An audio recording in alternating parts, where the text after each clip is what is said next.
Oui, Muriel, et ça y est, la parole est donnée aux jeunes. Je suis avec deux élèves de terminale optique lunetterie du lycée de Morée. Alors, Élise Viennet et Louise Robillot, qui sont copines, mais Élise fume. Oui, effectivement.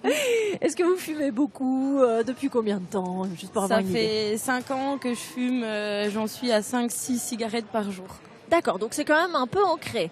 Un petit peu, oui. Et est-ce que vous avez envie d'arrêter lors de ce mois sans tabac? Pourquoi pas?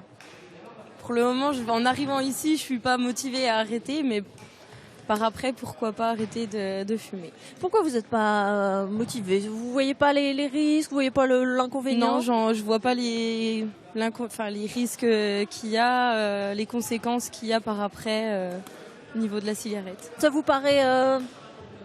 Pas grave, quoi, on va dire. Alors, Louise, votre copine, vous ne fumez pas? Pas du tout.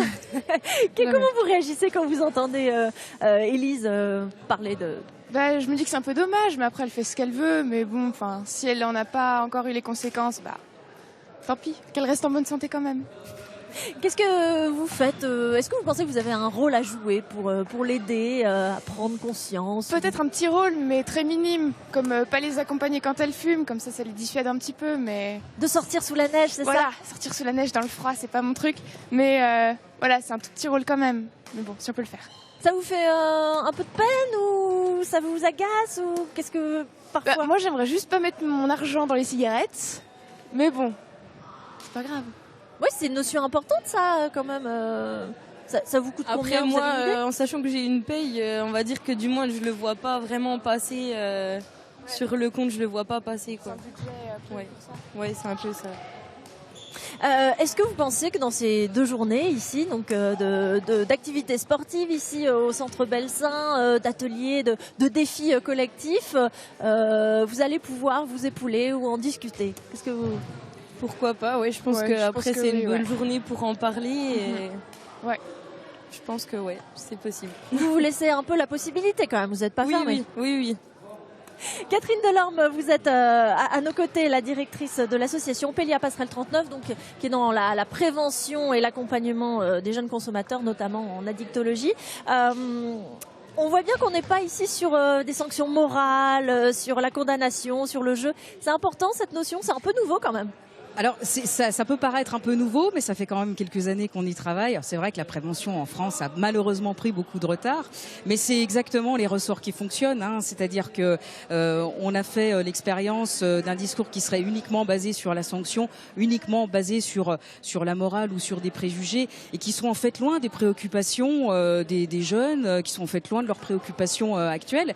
Et c'est plutôt sur la base de ce qu'ils disent là, qui est assez édifiant. Nous, on travaille sur la base de ce qu'ils disent, hein, et sur la base du de leur motivation, qu'elle soit naissante, presque naissante, et surtout aussi sur la dynamique entre eux, parce que la dynamique... Les amis peuvent vraiment avoir un rôle? Les amis ont un rôle absolument déterminant, et parfois beaucoup plus que les professionnels ou les experts. Ils ont ce rôle aussi, parce qu'on se méfie toujours des mauvaises fréquentations, mais il ne faut pas oublier aussi qu'on a tous de très bonnes fréquentations. Mais vous voulez dire que ce n'est pas forcément les fumeurs qui vont attirer les non-fumeurs à fumer, ça peut être l'inverse? Exactement, tous les cas de figure peuvent se passer, mais cette dynamique qu'on peut redouter un peu négative, elle se passe aussi dans le positif. On voit bien dans le dialogue entre les deux, qui est au demeurant très respectueux. C'est ça aussi qui joue, c'est-à-dire qu'on se reconnaît, on est copines, on est proches, on peut se dire des choses, y compris désagréables, ou alors de se dire moi je ferai pas comme toi. Voilà, c'est cette dynamique-là aussi. Faut pas tant s'en méfier que ça. Nous les adultes, on a peur de ce que les jeunes peuvent se dire, mais ils se disent des choses très intéressantes. Et bienveillantes. Et bienveillantes. Voilà, vous disiez, on entendait Élise qui parlait, bah oui, moi j'ai une paye de toute façon, donc je fais un peu ce que je veux de mon argent, je me gère. Il y a aussi un côté plaisir, ça c'est une notion sur laquelle vous travaillez beaucoup. Absolument. On vient à la consommation de la cigarette parce que c'est un des premiers produits consommés. L'alcool rentre quand même bien en tête, mais aussi parce que c'est une proposition, ça éveille la curiosité, parce que c'est justement souvent dans le cercle de copains qu'on propose, essaye, on est tous curieux, quand même contente, on va pas faire. Et du coup, on voit bien que là, il y a aussi des ressorts à travailler sur les autres propositions, sur ce que ça peut engager. Le plaisir, faut pas le nier. Pour aborder les conséquences néfastes d'un comportement, faut quand même entrer par ce qui nous y amène. C'est souvent le plaisir ou la curiosité. Et on va beaucoup parler de plaisir aussi pendant ces 2 jours ici à Belsin. On fera un petit point d'ailleurs à midi. D'ici là, je vous souhaite une bonne matinée.